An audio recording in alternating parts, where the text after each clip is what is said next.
picking up where we left off here, let's try to determine the molar solubility using the KSP again here, but now we're going to have a different molecule. So we're told that we have calcium hydroxide, and its KSP is 1.3 times 10 to the negative 6. So that is also going to be equal to calcium 2 plus times the concentration of OH minus squared. And again, we get that just from the molecule itself.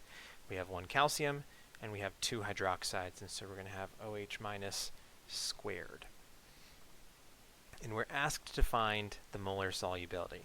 So we're asked to figure out what is the concentration of calcium hydroxide in our solution.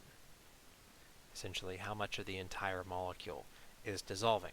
So it's the same thing we're trying to find in the previous example, but now we have a slightly different molecule here, and so we're going to have to do this a little bit differently, not a whole lot differently. We're just going to, the math is going to end up being a little bit different because the molecule is more complicated. So we're still kind of finding the same thing here. We want to find the concentration of calcium 2 plus, because whatever the concentration of calcium 2 plus is, that is going to be the same as the concentration of calcium hydroxide, because again, it's a one-to-one stoichiometry here. If we're going to go ahead and write out what's actually happening, we have this occurring.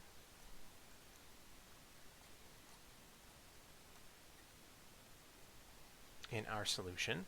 So however many of these dissolve, we get the same number of calciums because they both have a 1 there, because remember we usually leave the 1 off, but it's a 1-to-1 ratio between these two things. So whatever the concentration of calcium is in solution, we will have the same concentration of the whole molecule that has dissolved.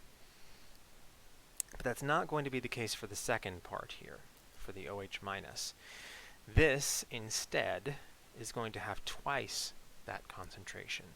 And so if you remember in the last example, we substituted X for the concentration into our KSP equation. If we do that here, we can't just do 1.3 times 10 to the negative 6 is equal to X times X squared. So this would not be correct, because the concentration of OH minus is not the same as the concentration of calcium 2 plus. It's 2 times the concentration of calcium 2 plus. They're still related. We can still use stoichiometry to figure out one given the other one, but they're not the same. So whatever the concentration of calcium 2 plus is, hydroxide is 2 times that. It's 2x. And again, we still have that 2 as the exponent as well. Students often have a hard time thinking, well, wait a second, we're taking the 2 into account in 2 different places. Yes, that's perfectly fine. We are supposed to do that. It has 2 times the concentration of calcium, and its coefficient in the balanced chemical equation is a 2, and so that goes up as the exponent as well. If we simplify this, by the way, this becomes 4x cubed. So essentially we square this, that turns it into 4 cubed, or sorry, 4 squared, and then multiply it by another x, and that gives us 4 cubed here. So now we have a single equation with a single unknown, and so we can most definitely solve this. So x is going to be, I'm going to take 1.3 times 10 to the negative 6. We're going to divide both sides by 4, and then we're going to take the cubed root, which some more recent calculators actually have a button for taking a cubed root. If you don't have one of those calculators, if you raise the value to the 1/3, that is the same as taking the cubed root. So again, we're just dividing both sides by 4 and taking the cubed root to get x is equal to 0.00688, we'll say, which would be the same as 6.88 times 10 to the negative third. And that actually is our answer. That will be the solubility of calcium hydroxide, because X is the same as the concentration of calcium, which is the same as the concentration of the entire molecule in solution, because again, it's a one-to-one conversion there. All right, let's look at one more here for this video. Let's determine the KSP using gram solubilities. So this question says, many of the pigments used by artists in oil-based paints are sparingly soluble in water. For example, the solubility of the artist pigment chrome yellow, which is a lead chromate, is 4.6 times 10 to the negative 6 grams per liter. Determine the solubility product equilibrium constant for that molecule. So we are trying to find KSP. Trying to find the numerical value for that. We already know that KSP is going to be equal to lead 2 plus times chromate. Just from looking at the molecule itself, we have two ions there, lead and chromate. And we are told in the problem that, hold on, that's not right. We are told that the solubility of the molecule is equal to 4.6 times 10 to the negative 6 grams per liter. Now, to plug values into KSP, we need those to be in molarity, not grams per liter.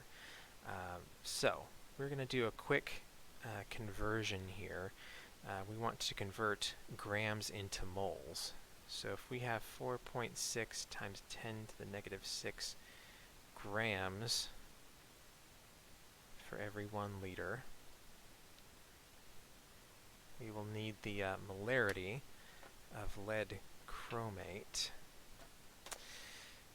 See if I can work that out real quick. Should have gotten this ready before I started the video, but oh well. So lead chromate has a molar mass of 323, and we'll cut it off at 0.2, so 323.2 grams for every mole. So if I do that math, 4.6 times 10 to the negative 6 divided by 323.2, that is 1.42 times 10 to the negative 8 molarity, moles per liter.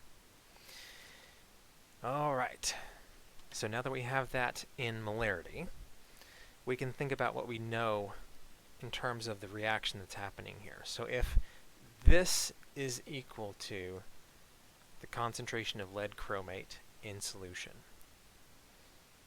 what does that tell us about these concentrations?